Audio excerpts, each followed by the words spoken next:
He was surprised with two alien wives instead, after inheriting his rich uncle's wealth.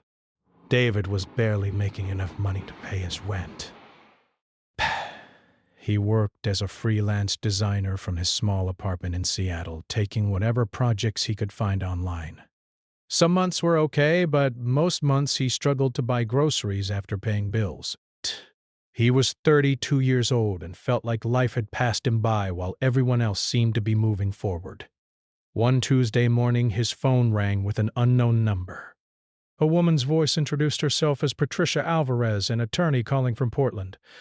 David almost hung up, thinking it was another telemarketer, but something made him stay on the line. "I'm calling about your Uncle Theodore," she said. "I'm very sorry to inform you that he passed away 3 weeks ago." David felt a strange mix of emotions. He barely knew Uncle Theodore. The man had shown up to maybe 2 family gatherings when David was a kid, always dressed in expensive suits and talking about stars and space. His parents used to whisper about how Theodore had made a fortune in tech investments, but chose to live alone in some big house up in the mountains, doing research that nobody understood. "I'm sorry to hear that," David said, unsure what else to say. "Mr. Theodore Chen named you as the sole beneficiary of his estate," the attorney continued. "We need you to come to Portland for the reading of the will and to take possession of the property." David nearly dropped his phone. "I'm sorry, what?" "Beneficiary?" Miss Alvarez explained that Theodore had no children, no siblings, and had specifically chosen David from among the extended family members. "Wow!" The estate was substantial, she said, though she couldn't discuss details over the phone. She needed him to come in person within the next week. David borrowed money from his sister Rachel for a bus ticket to Portland. The whole ride there, he kept thinking this had to be some kind of mistake. Maybe Uncle Theodore left him some old books or a small amount of money. He tried not to get his hopes up. The attorney's office was in a sleek downtown building.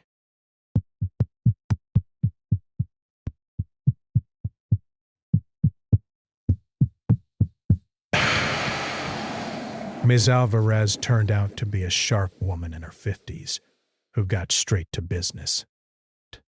She handed David folder after folder of documents, properties, investment accounts, stock portfolios. David's hands started shaking when he saw the numbers. "The total estate is valued at approximately $47 million, Ms.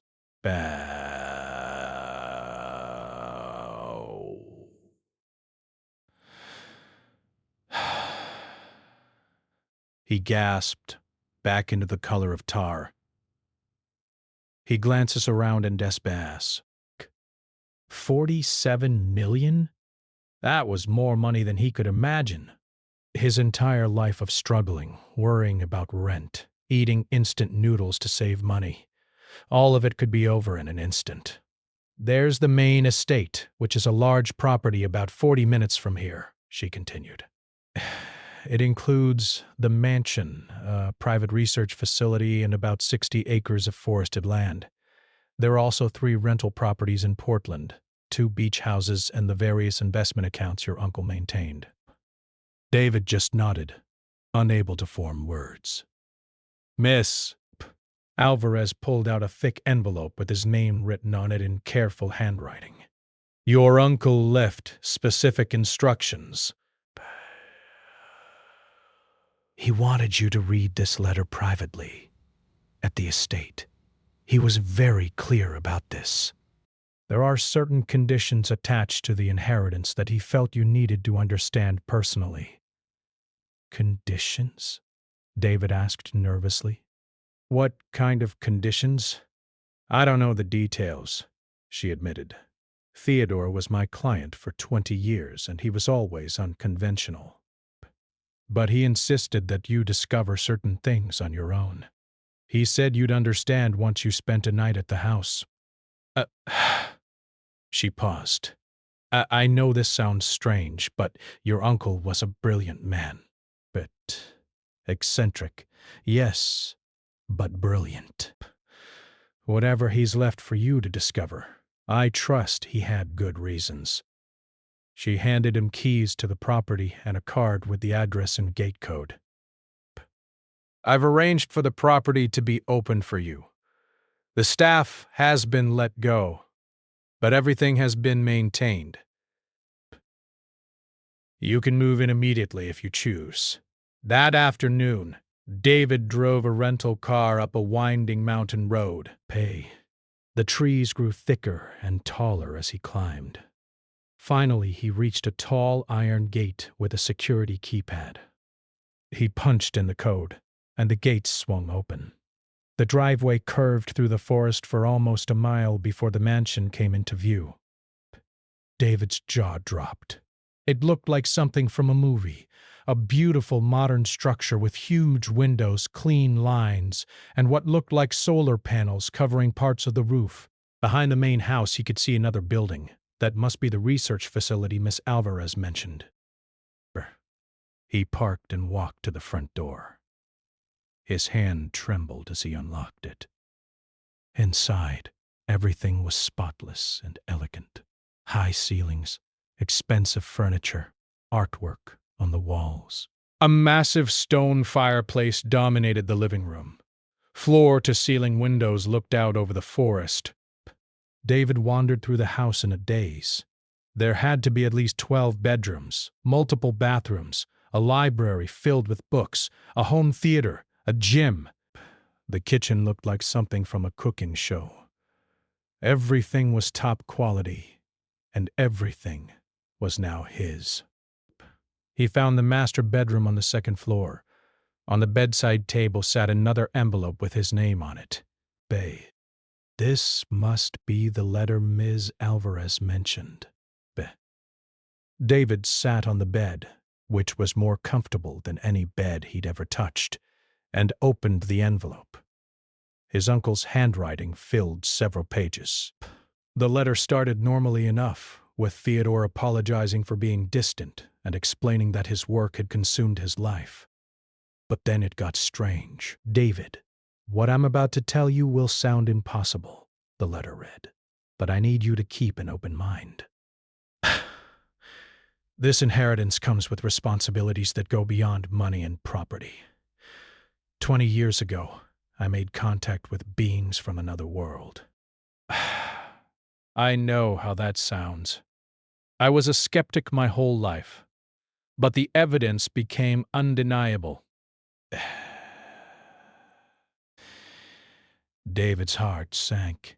His uncle had been crazy after all. These beings, the letter continued, needed help. They were stranded on Earth, unable to return home for reasons related to their travel method and planetary orbits. I provided them with shelter, protection, and resources. In return, we formed a bond according to their customs. David, I married 2 of them. Their names are Lyra and Zephyr. David put the letter down. This was insane. His rich uncle had been a lonely old man who'd lost his mind and probably gotten scammed by some con artists. But he kept reading. They are bound to this estate and to my family line by their laws and ours. The legal protections I'd built are complex, but they work. When I die, they become your responsibility. You'll meet them tomorrow morning. Please, David, don't run. Give them a chance. They're good people, even if they're not from here. And if you reject this inheritance, you'll put them in terrible danger. The letter went on for several more pages, explaining legal details and strange science that David couldn't follow. At the bottom, his uncle had written, I know this is overwhelming. Sleep on it. Meet them, then decide. But remember, With great wealth comes great responsibility, and some responsibilities are more unique than others.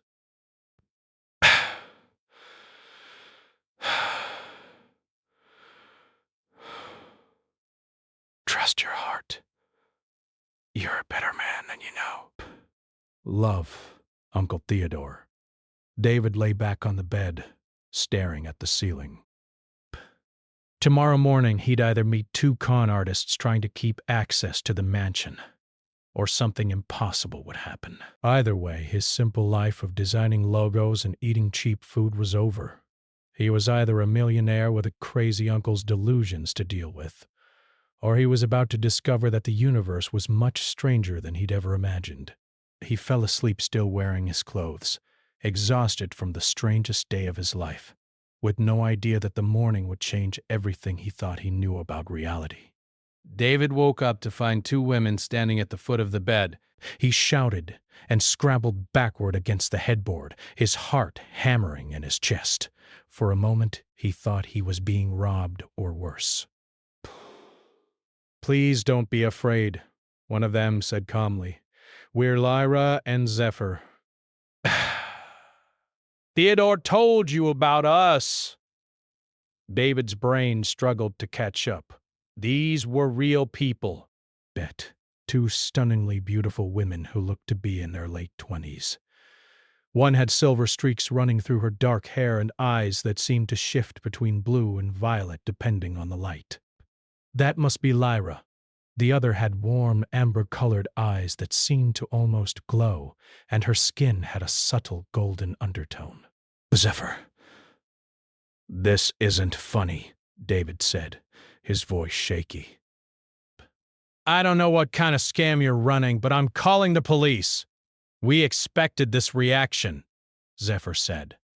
Her voice had a musical quality to it. "Theodore warned us you'd be skeptical. We're not trying to scare you. We've been living here for 20 years. This is our home." "Look, I get it," David said, trying to sound braver than he felt. "My uncle was rich and probably lonely. Maybe you too were his companions or whatever. But this story about aliens is ridiculous. Breath. People will believe anything when they're old and isolated." Lyra and Zephyr exchanged glances. "We thought you might need proof," Lyra said. "May we demonstrate?" Before David could answer, Lyra held out her hand, palm up. A small sphere of light appeared above it, floating and spinning slowly. It wasn't a trick with a device or a laser. It was light coming from nowhere, hovering in the air. David could see there was nothing in her hand, no wires, no projector. The light cast shadows on the walls that moved naturally. Then Zephyr rose into the air, not with wires or harnesses, just smoothly lifted off the ground until she was floating a foot above the carpet. Brave. She stayed there for several seconds, rotating slowly to show there was nothing holding her up, before gently settling back down. David thought he might pass out. "What? How? That's not possible." "We understand this is shocking," Lyra said, closing her hand and making the light disappear. "We've spent 20 years hiding what we are, pretending to be human. It's not easy, but it's necessary for our survival." David's mind raced through possibilities. Advanced technology? Magnets?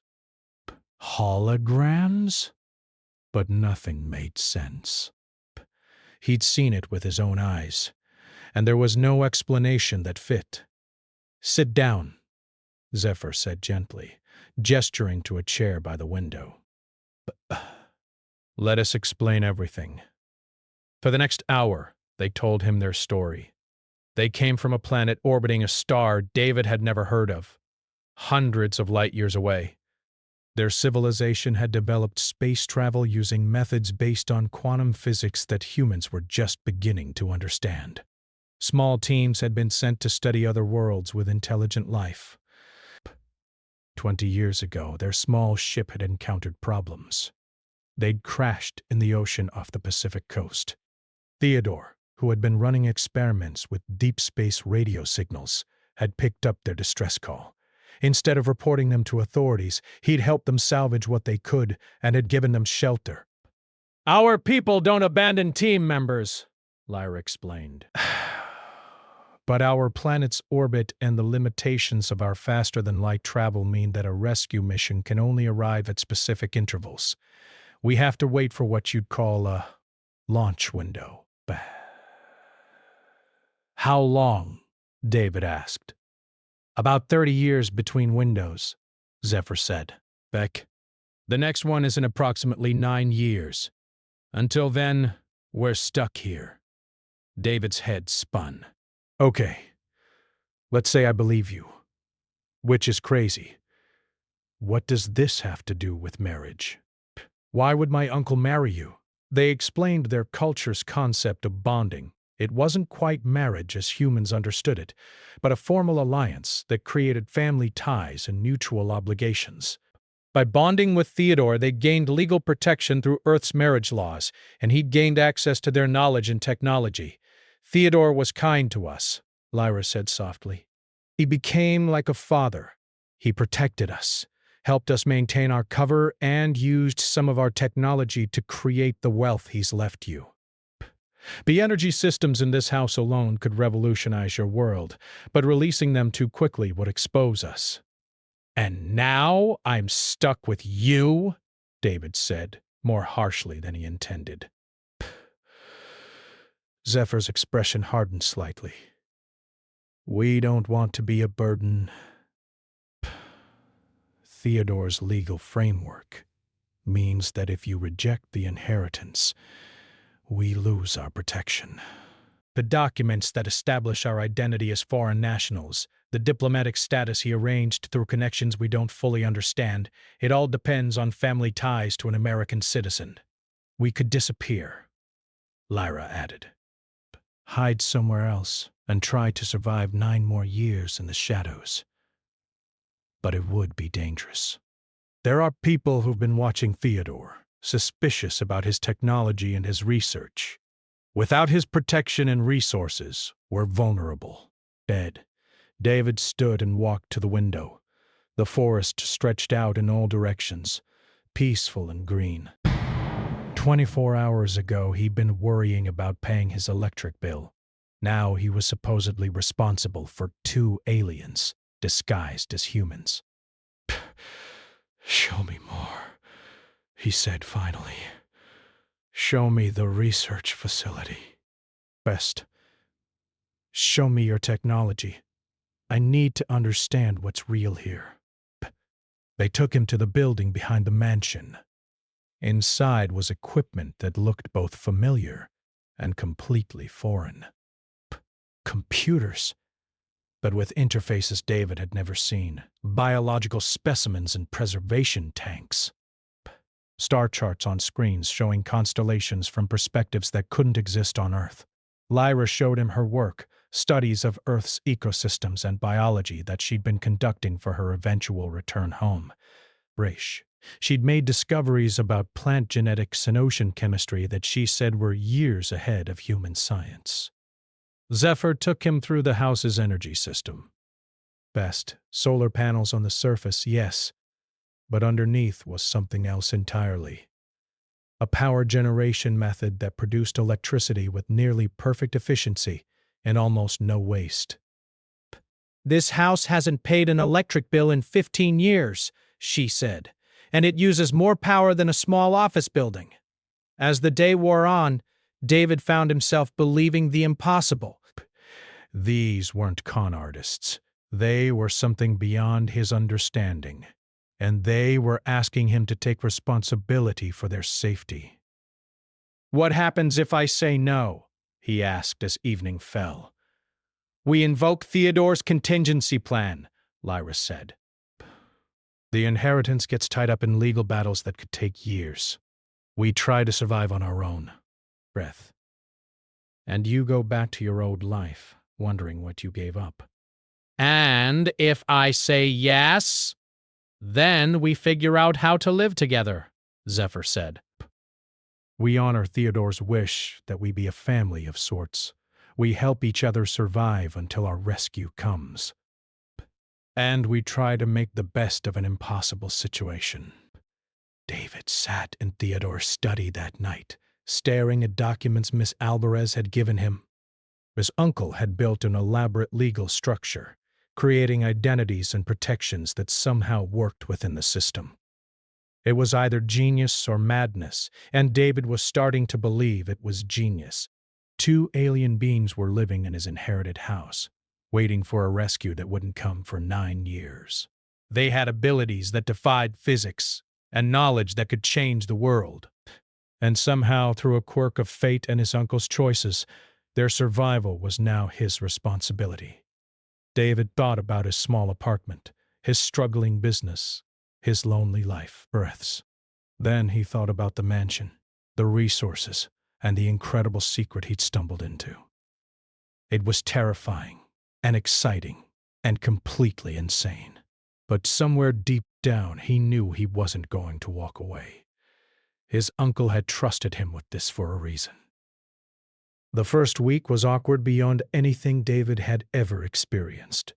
He'd moved some of his belongings from Seattle, though everything he owned fit in the back of his small car.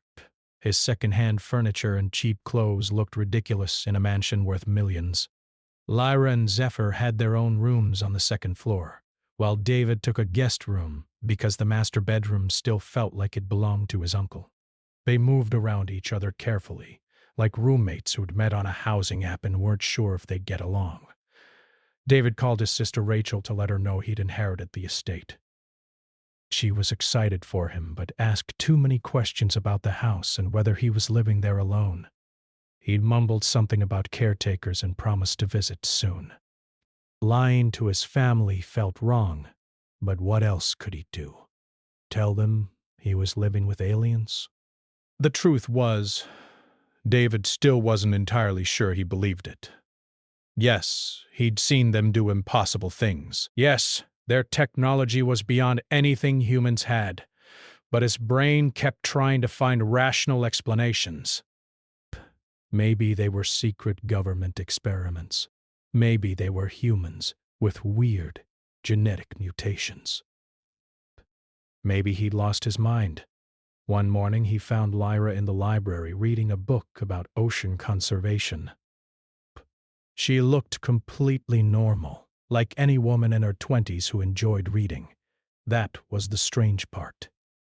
But if they were aliens, shouldn't they seem more foreign?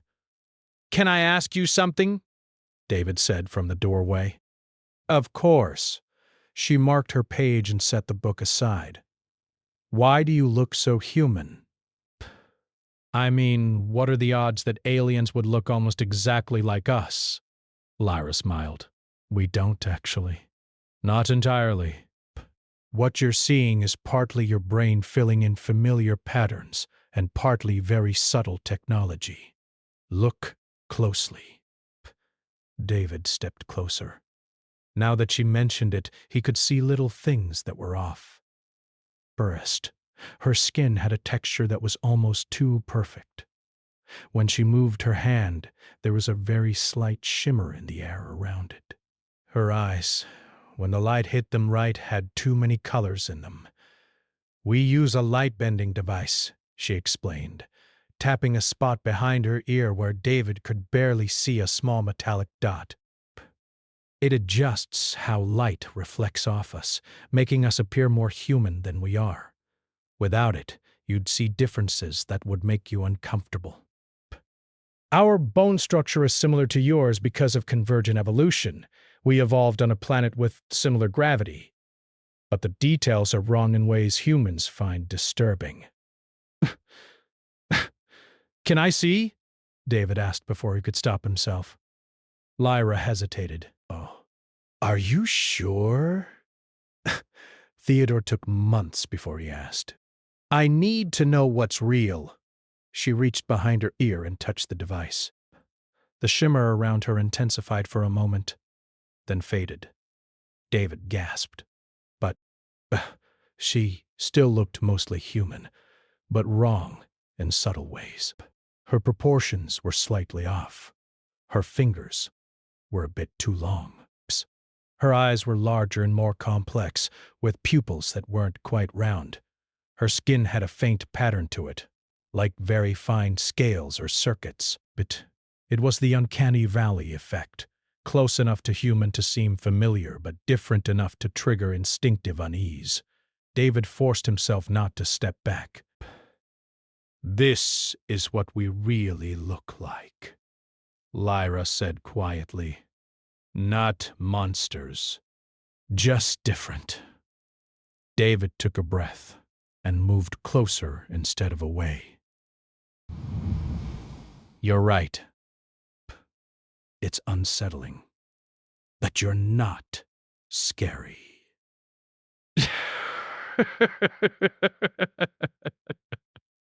"Just different, like you said," he managed to smile. "Thank you for showing me." She reactivated the device and the comfortable illusion returned. Most humans can't handle the reality. Breath. That's why we hide. Over the following days, David spent time with each of them, learning about their real lives. Zephyr showed him how the house's systems actually worked. There were layers of technology hidden in the walls, under the floors, integrated so seamlessly that inspectors had never noticed anything unusual. Theodore was paranoid about discovery, Zephyr explained as they stood in the basement, looking at a power distribution panel that looked normal but wasn't. Every modification had to appear ordinary from the outside. "Psst.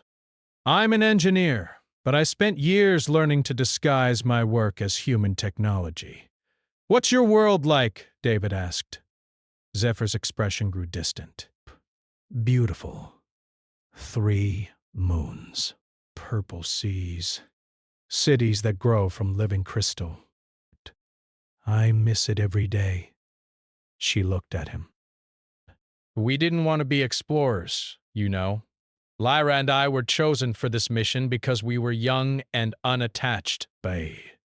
No families to miss us. We thought it would be an adventure. And instead you crashed and got stuck. For 30 years of our lives. We'll be middle-aged when we get home. We'll have missed everything. My brother's children will be grown." Lyra's parents might be dead. We knew the risks, but knowing doesn't make it easier. David felt a surge of sympathy. These weren't just aliens or obligations. They were people, trapped far from home, waiting out the years and hiding. His problems seemed small in comparison. That night, he found Lyra in the observatory Theodore had built on the roof. She was looking through a massive telescope at the night sky. "Want to see your planet?" she asked. She adjusted the telescope and stepped back. David looked through the eyepiece. At first, he just saw stars. Then Lyra pointed to a specific one, so faint he could barely make it out. "That one. That's my sun. My world orbits it." David stared at the tiny point of light. Hundreds of light years away, there was a planet with purple seas and 3 moons. There were cities and people living their lives, completely unaware that 2 of their own were stranded on a distant world, looking back at them through a telescope. "We send messages sometimes," Lyra said softly. "Through methods I can't explain. Updates to let them know we're alive."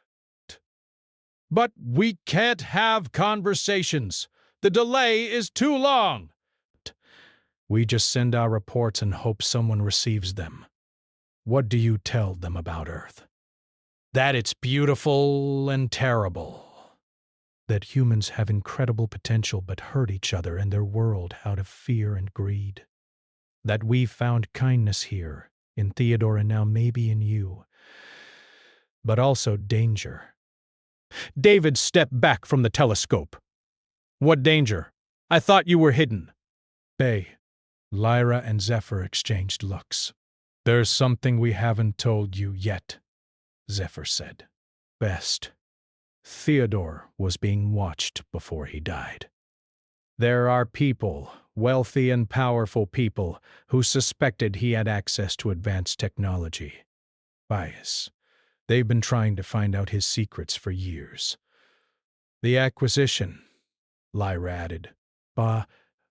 That's what Theodore called them. A group of tech billionaires, corporate executives, and military contractors who collect advanced technology and alien evidence. They're not government, but they have connections everywhere. David's stomach dropped. Are they going to come here? Probably, Zephyr said. Theodore kept them at bay through legal threats and careful misdirection. But now he's gone. They'll be watching to see what you do with the estate. If they suspect we're here, or if they detect our technology, they'll come. Why didn't you tell me this sooner? David demanded. Because you needed time to accept what we are before you could handle what we're facing, Lyra said. We're not just asking you to accept us, David. We're asking you to help protect us from people who would do anything to possess what we know. Theodore spent 20 years building defenses. Legal, technical, social. But we're going to need your help to maintain them. David walked to the edge of the observatory, looking out over the forest. $47 million. A mansion. 2 aliens who needed protection. And now enemies he didn't understand, circling like sharks who'd smelled blood in the water. This inheritance just keeps getting more complicated, he muttered. You can still walk away, Zephyr said. We'd understand. But David knew he wouldn't. Maybe it was stubbornness. Maybe it was curiosity. Maybe it was the fact that for the first time in years, he felt like his life actually mattered. He was part of something bigger than himself.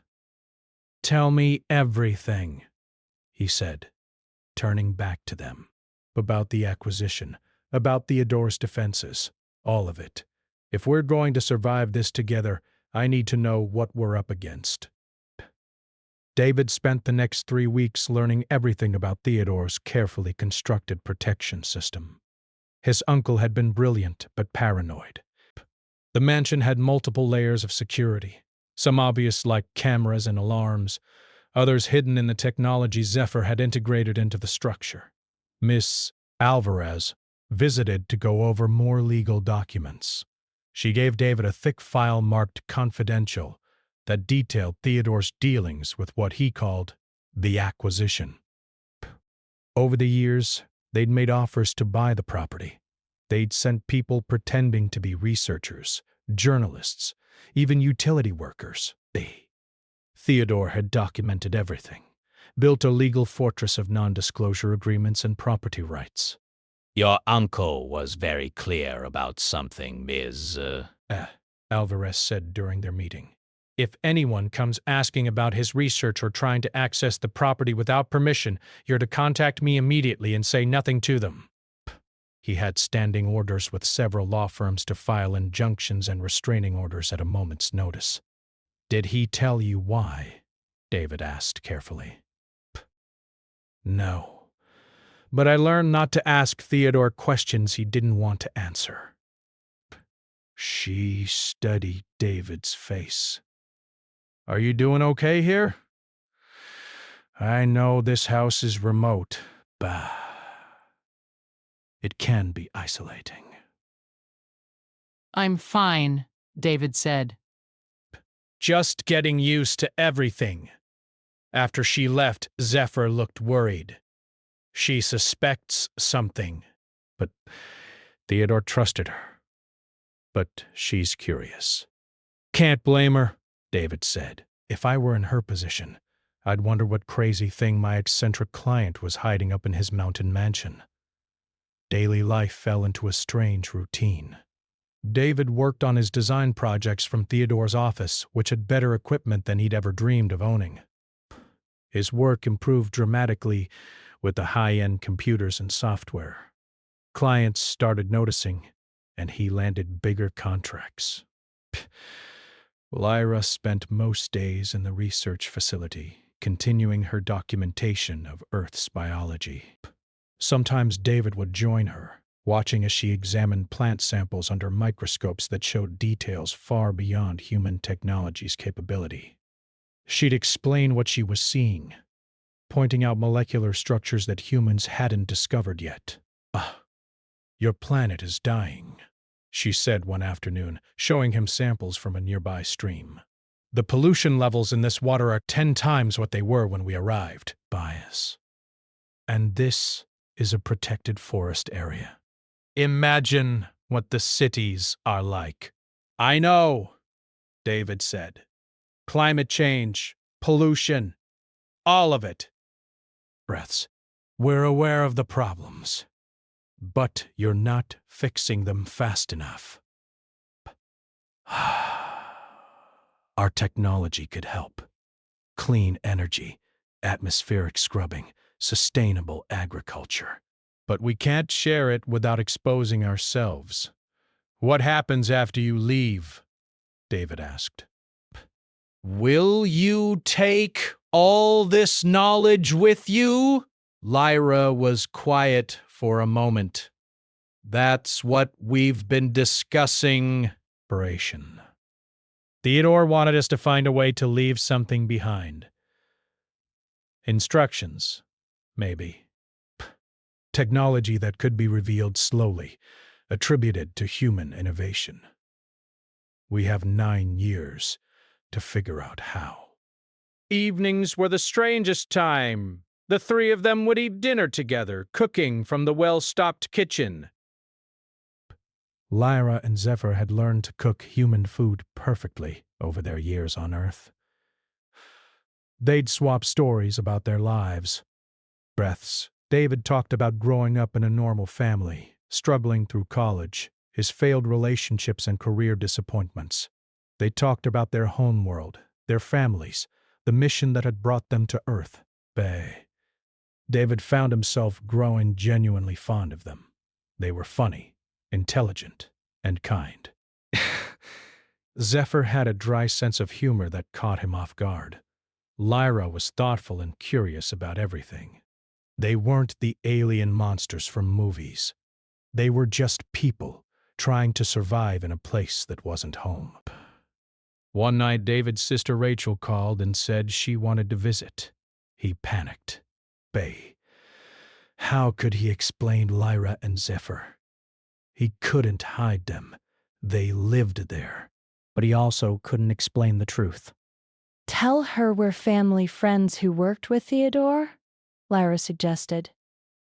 "Foreign researchers who are staying at the property while we complete a project. It's close enough to the truth." Rachel arrived on a Saturday morning with her husband Tom and their 2 kids. David was so nervous he felt sick. The kids immediately ran off to explore the huge house. Inspiration. "David, this place is incredible." "David, this place is incredible!" Despe, you're really living here alone? Actually, no. David gestured as Lyra and Zephyr came down the stairs. "This is Lyra and Zephyr. They're researchers who worked with Uncle Theodore. They're staying here while they finish a long-term environmental study."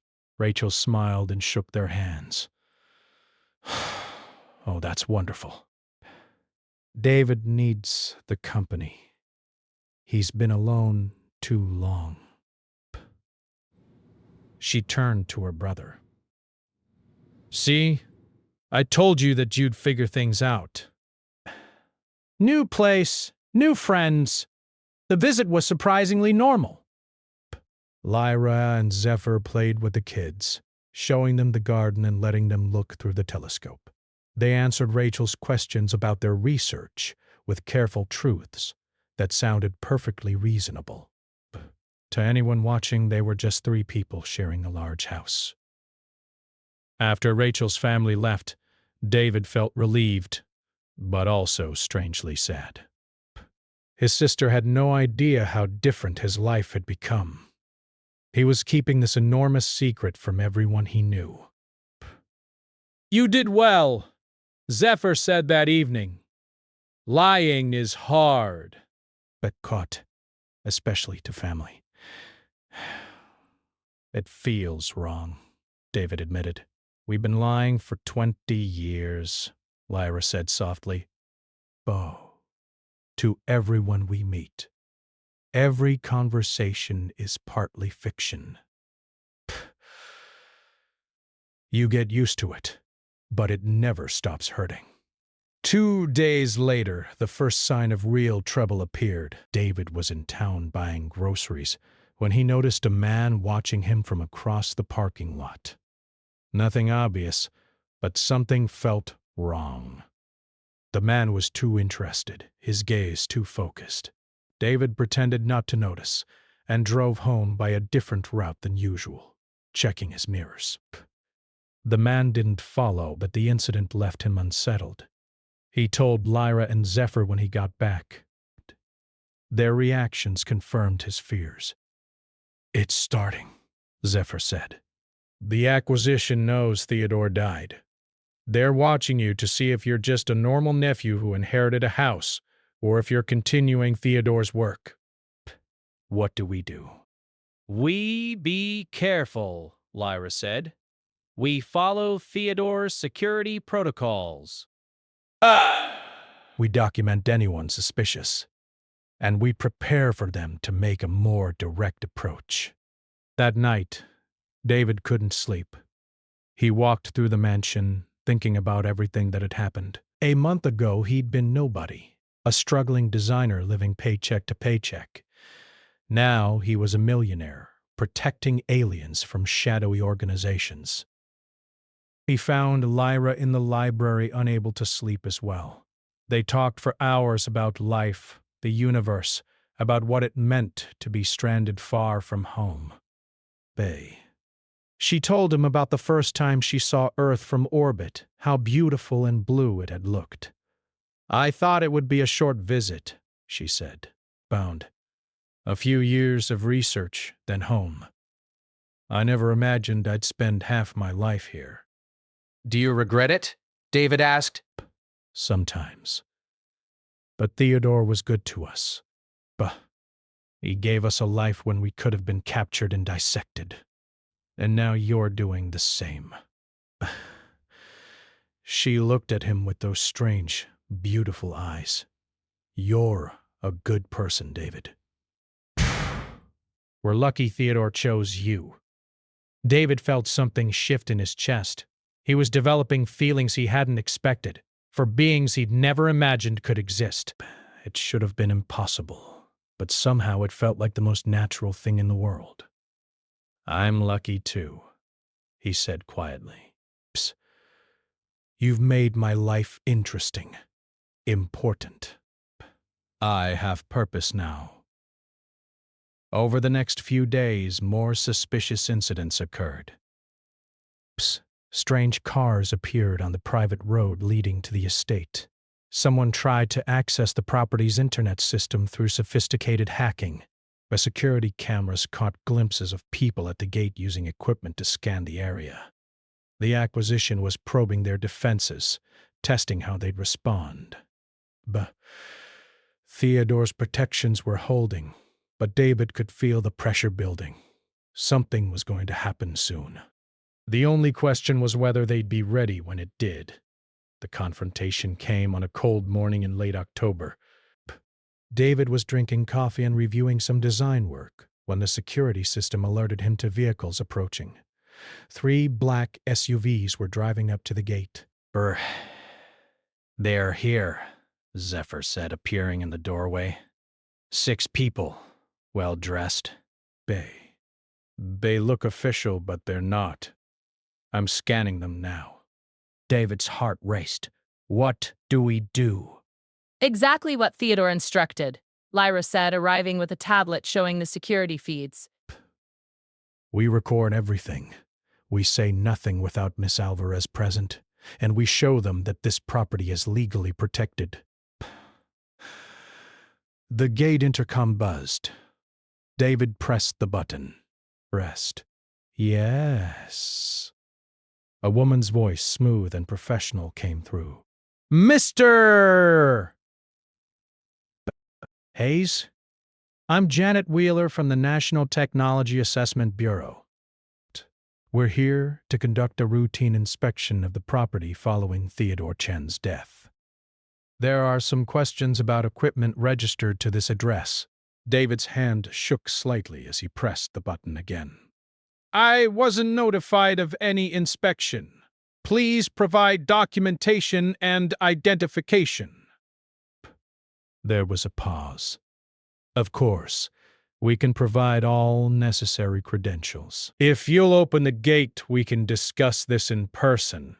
I need to speak with my attorney first, David said, following the script Theodore had prepared. Please wait there. He released the button and immediately called Miss Alvarez. Bess. She answered on the second ring and listened as he explained the situation. Don't let them on the property, she said sharply. That organization doesn't exist. I'm calling Judge Morrison now.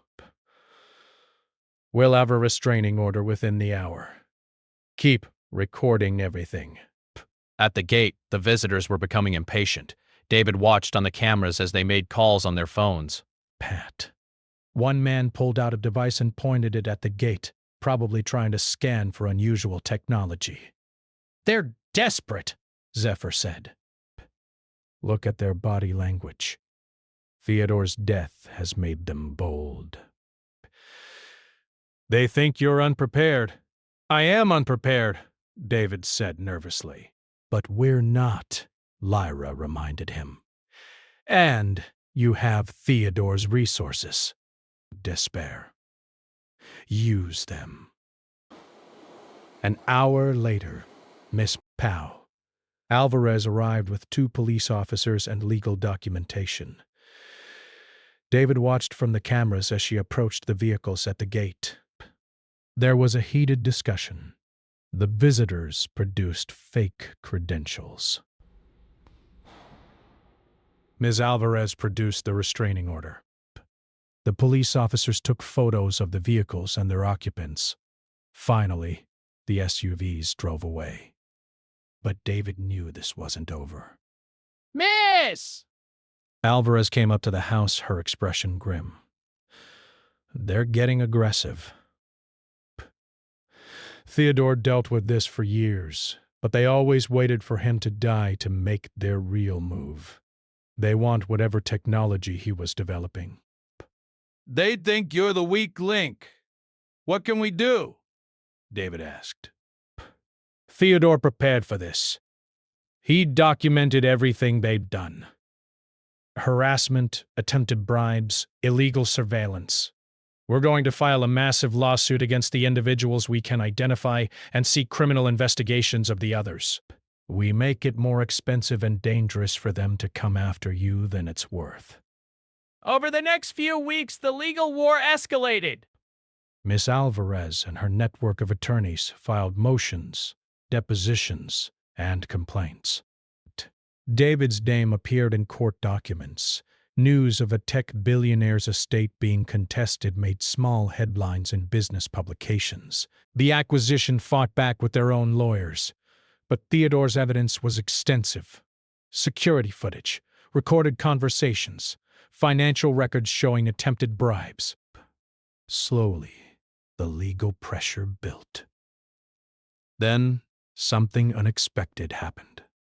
One of the people caught on camera at the gate was arrested on unrelated charges of corporate espionage. Under investigation, he made a deal and started talking about the acquisition's activities. More dominoes fell. 2 executives resigned from major companies. A military contractor lost government contracts. The pressure came off David's estate as the acquisition dealt with its own problems. Theodore planned this. Theodore planned this, Zephyr said with admiration as they watched news reports about the investigations. He spent 20 years collecting information. He built a trap, and his death was the trigger. He protected you even after he was gone, David said. He protected all of us, Lyra corrected. With the immediate threat reduced, life at the mansion became more peaceful. David's design business was thriving with his improved equipment and newfound confidence. He even hired an assistant remotely, someone to handle client communications so he could focus on creative work. He spent more time with Lyra and Zephyr, learning about their world and their hopes. They began planning how to leave behind technology that could help Earth. David suggested creating a foundation in Theodore's name that could slowly release innovations, claiming they were based on his research. The three of them worked together on this project, combining human legal understanding with alien technical knowledge. They were building something that would outlast all of them. But David was also aware of time passing. 9 years until the rescue window. 9 years until Lyra and Zephyr would leave Earth forever. He tried not to think about how empty the mansion would feel after they were gone. One evening, sitting in the observatory under the stars, Lyra asked him a difficult question. "What will you do when we leave?" "Bashan. You'll have the house, the money, everything. But will you be happy?" David was quiet for a long time. "I don't know. I never thought about after. I've been so focused on surviving each day." "You should think about it," Zephyr said gently. Build a life that's yours, not just defined by taking care of us. "You're not a burden," David said firmly. "You're my family now. Weird, impossible, alien family, but family. When you leave, I'll miss you, but I'll also be proud that I was part of your story." As winter approached, the three of them settled into their unconventional household. David decorated for the holidays, his first time having space and money to really celebrate. Lyra and Zephyr learned about Christmas traditions with curiosity and amusement. "On our world, we celebrate the day the 3 moons align," Zephyr said as they hung lights. "It happens once every local year. We call it the convergence. Families come together and share light displays." "Then this is your convergence," David said. "Our family coming together to share lights." Christmas morning, David woke to find gifts outside his door. Bile. Lyra had created a book of her discoveries about Earth's biology, illustrated beautifully by hand. Zephyr had built him a piece of technology that enhanced his computer's graphics capabilities far beyond anything commercially available. Disguised to look like a normal external drive, David had gotten them gifts too. For Lyra, a collection of rare botanical specimens from around the world, legally obtained through scientific supply companies. For Zephyr, advanced tools from the best manufacturers on Earth, which she could modify with her own technology. They spent the day together cooking elaborate meals and watching old movies. It felt normal and domestic, despite being completely impossible.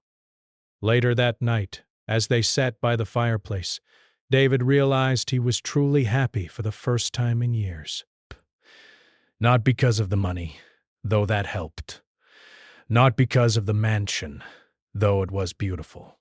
But because he'd found people who mattered to him, who needed him, who'd welcomed him into their strange reality. "Thank you," he said suddenly. "For what?" Lyra asked. "For trusting me. For letting me be part of this." I was nobody before Uncle Theodore died. Now I'm somebody's family. That means everything. Zephyr smiled. You were always somebody, David. Bet. You just needed the right circumstances to see it. The years ahead would have challenges. The acquisition might regroup. There would be close calls and difficult decisions. But David knew they'd face everything together. This impossible family brought together by inheritance and circumstance. He looked up at the stars through the observatory window and thought about the rescue ship that would eventually come. When it did, he'd have to say goodbye to the most important people in his life. But until then, he had a purpose. He was protecting beings from another world, building a legacy that would help Earth long after they were gone, and living a life more meaningful than he'd ever imagined possible.